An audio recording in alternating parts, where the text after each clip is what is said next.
বিশ্ব রাজনীতির আড়ালে কি তবে নীরবে বদলে যাচ্ছে শক্তির ভারসাম্য? মধ্যপ্রাচ্যের যুদ্ধ শুধু গোলা বারুদের গল্প নয়, বরং বড় পরাশক্তির নতুন কৌশলের অদৃশ্য খেলাও। ধোঁয়াশা ঘেরা এই পরিস্থিতিতেই এবার উঠে এসেছে চীনের অপ্রত্যাশিত সুবিধা পাওয়ার ইঙ্গিত।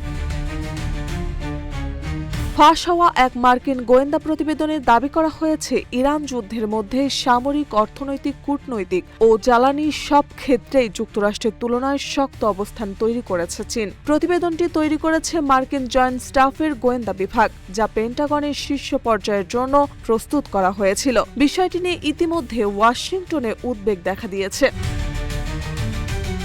বিশ্লেষণে বলা হয়, যুদ্ধ চলাকালীন সময়ে মধ্যপ্রাচ্যের মার্কিন মিত্র দেশগুলো চীনের কাছ থেকে অস্ত্র কিনছে, ফলে বেইজিং নতুন বাজার ও প্রভাব দুটোই পাচ্ছে। একই সঙ্গে হরমুজ প্রণালীতে সংকটের কারণে বিশ্বজুড়ে জ্বালানি অস্থিরতা তৈরি হলেও চীন তার বিশাল জ্বালানি মজুত ও বিকল্প শক্তি ব্যবস্থার কারণে তুলনামূলক স্থিতিশীল অবস্থানে রয়েছে।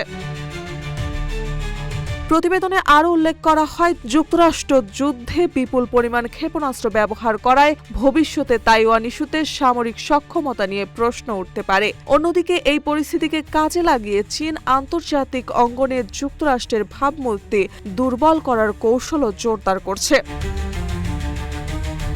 বিশ্লেষকদের মতে এই যুদ্ধ শুধু মাঠের সংঘাত নয়, বরং বৈশ্বিক ক্ষমতার নতুন সমীকরণ গড়ার নীরব প্রতিযোগিতাও। মার্জিয়া মৌ, রূপালী বাংলাদেশ।